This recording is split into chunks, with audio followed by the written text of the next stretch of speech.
ಎಲ್ಲರಿಗೂ ನಮಸ್ತೆ. ಭಾಷಾ ಜ್ಞಾನ ಯೂಟ್ಯೂಬ್ ಚಾನಲ್ಗೆ ಸ್ವಾಗತ. ಇವತ್ತಿನ ಈ ವಿಡಿಯೋದಲ್ಲಿ ಪ್ರಬಂಧ ಎಸ್ಎ ಪರಿಸರ ಸಂರಕ್ಷಣೆ. I am explaining both Kannada and English. For other videos like relating to essay, you can go my playlist and scroll down, choose the category essay. Then what you want, you can check it. Already 6 or 7 videos I already uploaded. So today's class Parisara Samrakshane. Okay, yes. Environmental protection. Okay, protection of environment.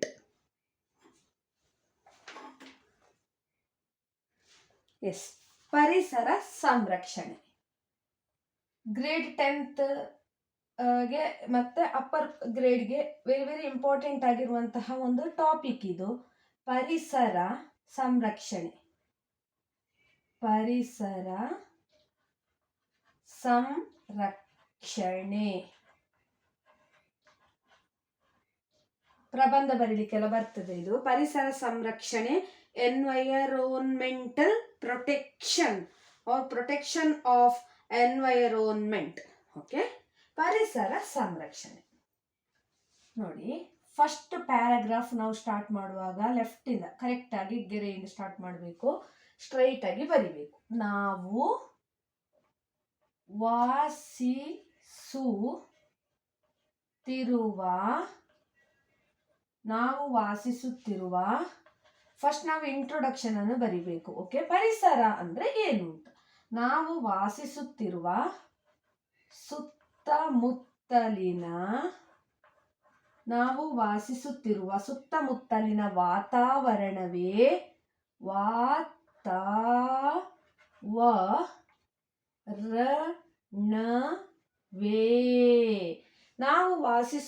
ಸುತ್ತಮುತ್ತಲಿನ ವಾತಾವರಣವೇ ನಮ್ಮ ಪರಿಸರ.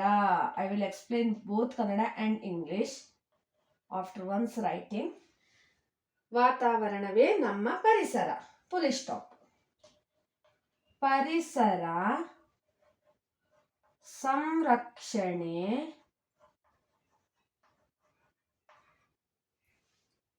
ಬಹಳ ಮುಖ್ಯ.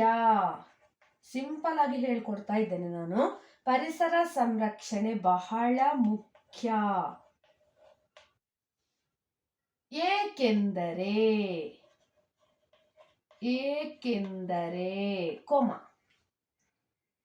ಎಲ್ಲ ಜೀವಿಗಳು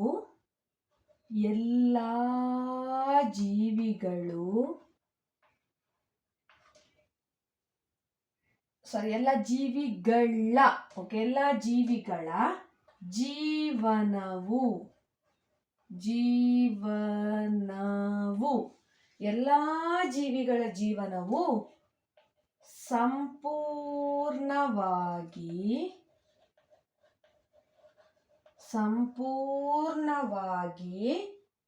ನೀರು, ಗಾಳಿ ಮುಂತಾದ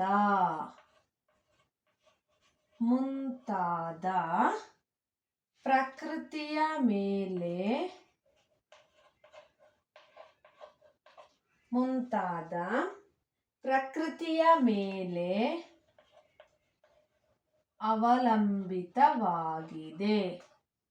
ಅವಲಂಬಿತವಾಗಿದೆ. ಎಸ್, ನೋಡ್ಕೊಳ್ಳಿ. ನಾವು ವಾಸಿಸುತ್ತಿರುವ ಸುತ್ತಮುತ್ತಲಿನ ವಾತಾವರಣವೇ ನಮ್ಮ ಪರಿಸರ. ಪರಿಸರ ಸಂರಕ್ಷಣೆ ಬಹಳ ಮುಖ್ಯ.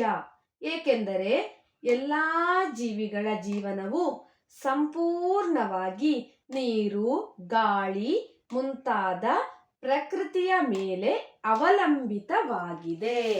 ಇಂಗ್ಲಿಷಲ್ಲಿ ಹೇಳುವುದಾದ್ರೆ, our environment is the environment in which we live. Environmental protection is very important because the life of all living beings is completely dependent on nature like water and air. ಅರ್ಥ ಆಯ್ತಲ್ವಾ? This is the first paragraph, introduction paragraph ಅಂತ ಕರಿತೇವೆ. ನಾವು next main ಆಗಿ ಏನಾಗ್ತಾ ಉಂಟು actually ಅಂತ ಬರಿಬೇಕು. ಪರಿಸರ ಸಂರಕ್ಷಣೆಯ ಬಿಫೋರ್ ನಾವು ಏನಾಗ್ತಾ ಉಂಟು, ಏನೆಲ್ಲ ಪೊಲ್ಯೂಷನ್ ಆಗ್ತಾ ಉಂಟು ಅಂತ, ನಾವು ಪೊಲ್ಯೂಷನ್ ಆಗೋದ್ರಿಂದ ಏನೆಲ್ಲ ಆಗ್ತದೆ ಅಂತ ಹೇಳಿ ಸೆಕೆಂಡ್ ಪ್ಯಾರಾಗ್ರಾಫ್ ಅಲ್ಲಿ ಮೆನ್ಷನ್ ಮಾಡಬೇಕು. ಸೊ ಫಸ್ಟ್ ಪ್ಯಾರಾಗ್ರಾಫ್ ಇಲ್ಲಿಗೆ ಎಂಡ್ ಆದ್ರೆ you can start from here second paragraph. Like end ಆದ್ಮೇಲೆ ಸ್ವಲ್ಪ ಸ್ಪೇಸ್ ಬಿಟ್ಟು ಸೆಕೆಂಡ್ ಪ್ಯಾರಾಗ್ರಾಫ್ ಅಂತ ಸ್ಟಾರ್ಟ್ ಮಾಡಬೇಕು. ಕಾರ್ಖಾನೆಗಳಿಂದ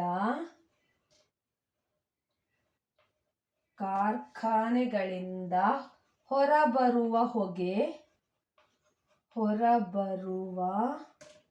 ಹೊಗೆ ಕೊಮ, ಕಂಟಿನ್ಯೂಯೇಷನ್ ಆಗೋ ಕಾರಣ ಕೊಮ. ಓಕೆ, ಹೊಗೆ. ವಾಹನಗಳಿಂದ ಬರುವ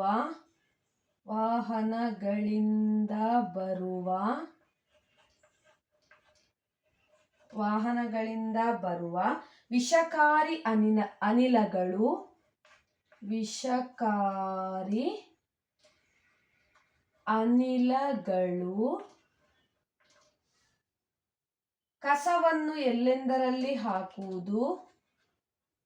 ಕಸವನ್ನು ಎಲ್ಲೆಂದರಲ್ಲಿ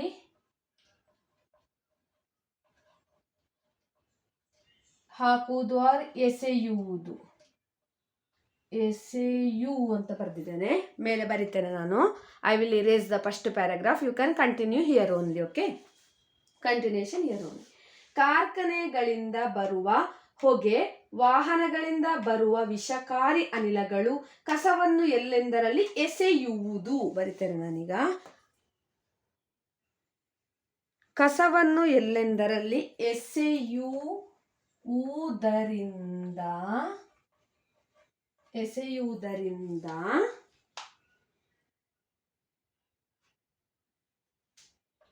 ಕಾಡುಗಳನ್ನು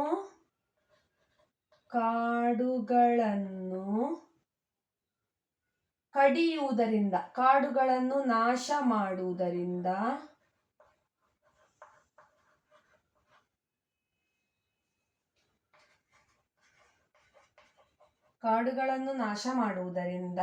ಪರಿಸರ ಮಾಲಿನ್ಯ ಹೆಚ್ಚುತ್ತಿದೆ.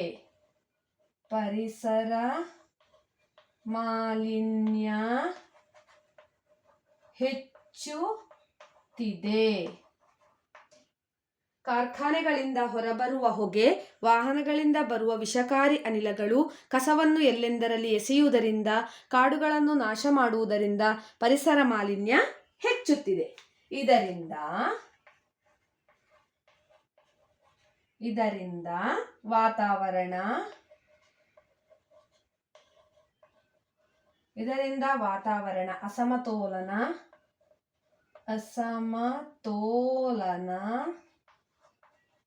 ವಾತಾವರಣದಲ್ಲಿ ಅಸಮತೋಲನ ಉಂಟಾಗಿ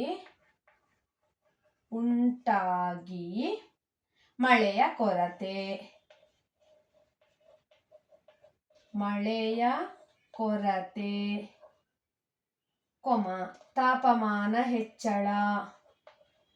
ತಾಪಮಾನ ಹೆಚ್ಚಳ ಹಾಗೂ ಆರೋಗ್ಯ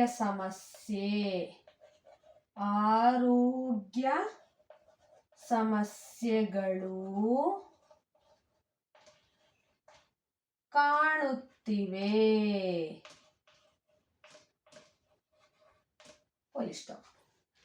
ನೋಡಿ, ಕಾರ್ಖಾನೆಗಳಿಂದ ಹೊರಬರುವ ಹೊಗೆ, ವಾಹನಗಳಿಂದ ಬರುವ ವಿಷಕಾರಿ ಅನಿಲಗಳು ಕಸವನ್ನು ಎಲ್ಲೆಂದರಲ್ಲಿ ಎಸೆಯುವುದರಿಂದ, ಕಾಡುಗಳನ್ನು ನಾಶ ಮಾಡುವುದರಿಂದ ಪರಿಸರ ಮಾಲಿನ್ಯ ಹೆಚ್ಚುತ್ತಿದೆ.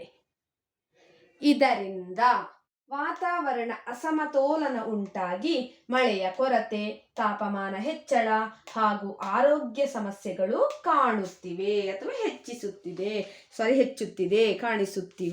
ಈ ಥರ. For like in English, the smoke coming out of factories, toxic gases coming out of vehicles and the dumping of garbage everywhere are increasing environmental pollution due to deforestation, which is causing an imbalance in the atmosphere, leading to a lack of rainfall, rising temperature, and health problems.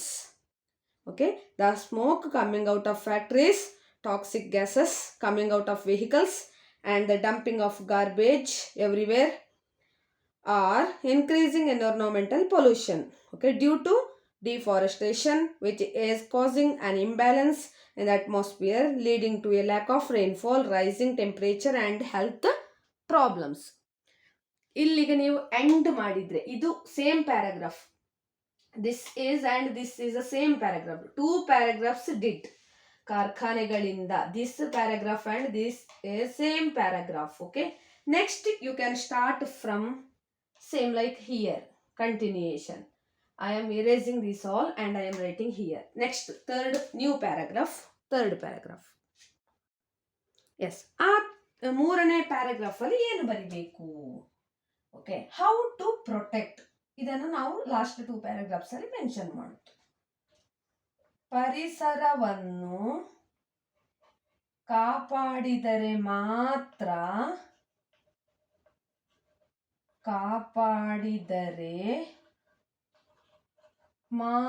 How we have to protect the nature. ಪರಿಸರವನ್ನು ಕಾಪಾಡಿದರೆ ಮಾತ್ರ ಆರೋಗ್ಯದಿಂದ ಜೀವಿಸಬಹುದು.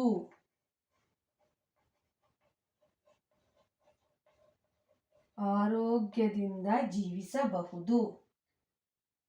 ನಾವು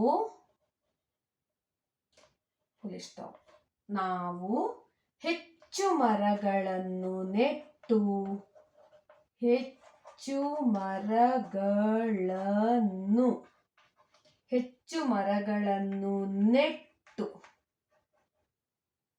ಬೆಳೆಸಬೇಕು.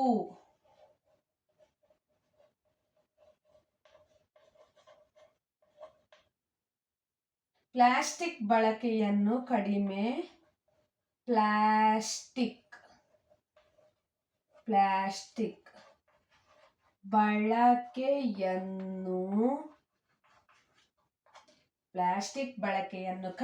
ಮಾಡಬೇಕು.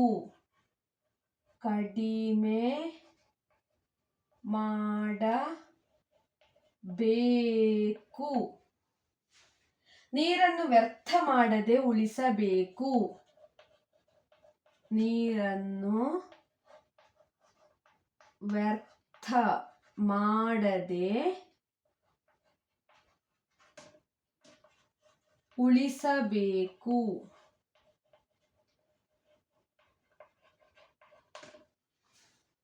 ಸಾರ್ವಜನಿಕ ಸ್ಥಳಗಳನ್ನು ಸ್ವಚ್ಛವಾಗಿ ಇಡಬೇಕು. ಇದು ಮೂರನೇ ಪ್ಯಾರಾಗ್ರಾಫ್. ಸಾರ್ವಜನಿಕ ಸ್ಥಳಗಳನ್ನು ಸ್ವಚ್ಛವಾಗಿಡಬೇಕು.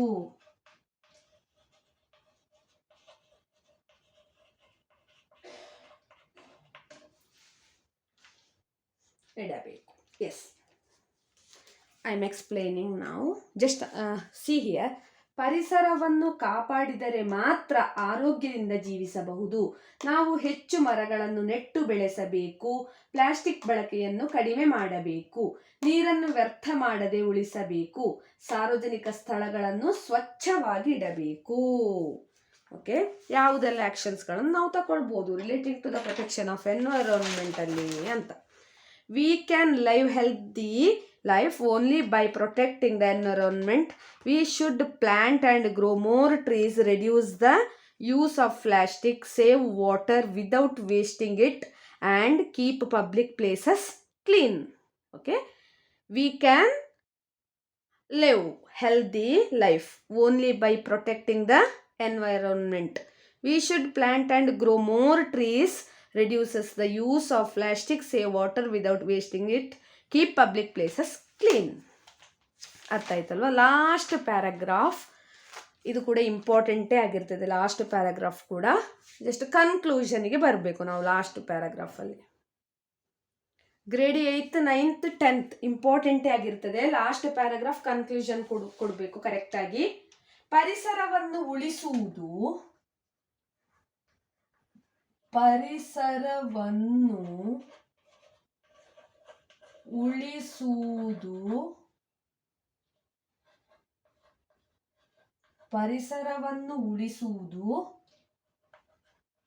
ಸರ್ಕಾರದ ಜವಾಬ್ದಾರಿ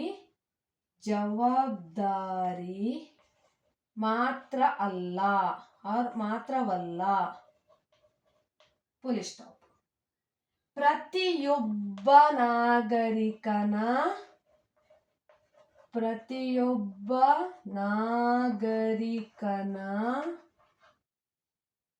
ಕರ್ತವ್ಯ. ನಾವು ಎಲ್ಲರೂ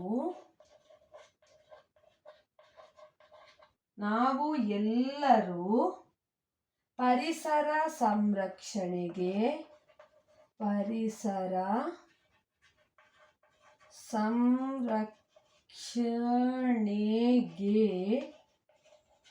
ಕೈ ಜೋಡಿಸಬೇಕು.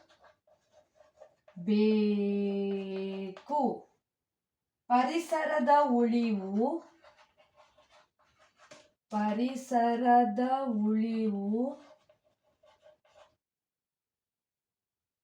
ನಮ್ಮ ಕೈಯಲ್ಲಿದೆ.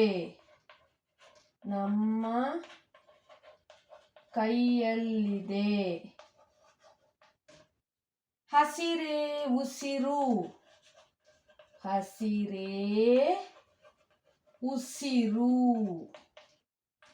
ಈ ಥರ ಬರೆದ್ರೆ ನಿಮಗೆ 5 ಮಾರ್ಕ್ಸ್ 4.5 ಮಾರ್ಕ್ಸ್ 5 ಮಾರ್ಕ್ಸ್ ಸಿಗ್ತದೆ. ಔಟ್ ಆಫ್ ಔಟ್ ಕೊಡೋದಿಲ್ಲ ಕೆಲವು ಕಡೆ. 4 or 4.5 ಸಿಗ್ತದೆ 5 ಮಾರ್ಕಲ್ಲಿ ಕೊಟ್ಟರೆ. ಪರಿಸರ ಸಂರಕ್ಷಣೆ ಲಾಸ್ಟ್ ಪ್ಯಾರಾಗ್ರಾಫ್ ಕನ್ಕ್ಲೂಷನ್ ಪ್ಯಾರಾಗ್ರಾಫ್. ಪರಿಸರವನ್ನು ಉಳಿಸುವುದು ಸರ್ಕಾರದ ಜವಾಬ್ದಾರಿ ಮಾತ್ರವಲ್ಲ, ಪ್ರತಿಯೊಬ್ಬ ನಾಗರಿಕನ ಕರ್ತವ್ಯ. ನಾವು ಎಲ್ಲರೂ ಪರಿಸರ ಸಂರಕ್ಷಣೆಗೆ ಕೈ ಜೋಡಿಸಬೇಕು. ಪರಿಸರದ ಉಳಿವು ನಮ್ಮ ಕೈಯಲ್ಲಿದೆ. ಹಸಿರೇ ಉಸಿರು. ಇದು ಸ್ಪೀಚ್ಗೆ ಕೂಡ ಹೆಲ್ಪ್ ಆಗ್ತದೆ. ಕನ್ನಡ ಸ್ಪೀಚ್ ಏನಾದರೂ ಇದ್ದರೆ ಅದಕ್ಕೆ ಕೂಡ ಇದು ಹೆಲ್ಪ್ ಆಗುವಂಥದ್ದೇ ಪರಿಸರ ಸಂರಕ್ಷಣೆ. ಗ್ರೇಡ್ 10th ಅಂದರೆ SSLC ಬೋರ್ಡ್ ಎಕ್ಸಾಮ್ಸ್ ಆ ಥರ SSLCಗೆ ಇದ್ದರೆ ಇದು ಇಂಪಾರ್ಟೆಂಟೇ. 8th 9th 10th 3 ಗ್ರೇಡ್ಗಳಿಗೆ ಇದು ತುಂಬ ಇಂಪಾರ್ಟೆಂಟ್ ಆಗಿರ್ತದೆ. Saving the environment is not the responsibility of the government alone. It is the duty of every citizen. We all must join hands in protecting environment. The survival of the environment is our hands. Green is the breath of life. Okay? Saving the environment is not the responsibility of the government alone. It is the duty of every citizen. We all must join hands in protecting environment. The survival of the environment is in our hands. Green is the breath of life. ಇದು ಪರಿಸರ ಸಂರಕ್ಷಣೆಗೆ ಕೊಟ್ಟಂತಹ essay.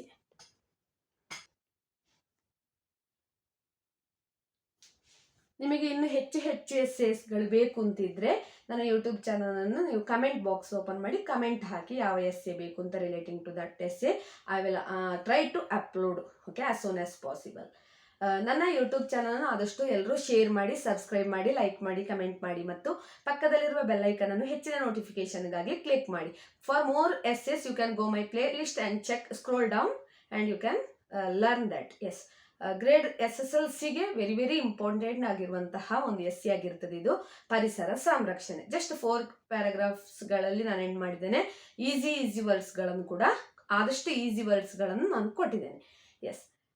ಆದಷ್ಟು subscribe ಮಾಡಿ, share ಮಾಡಿ. Thank you for watching.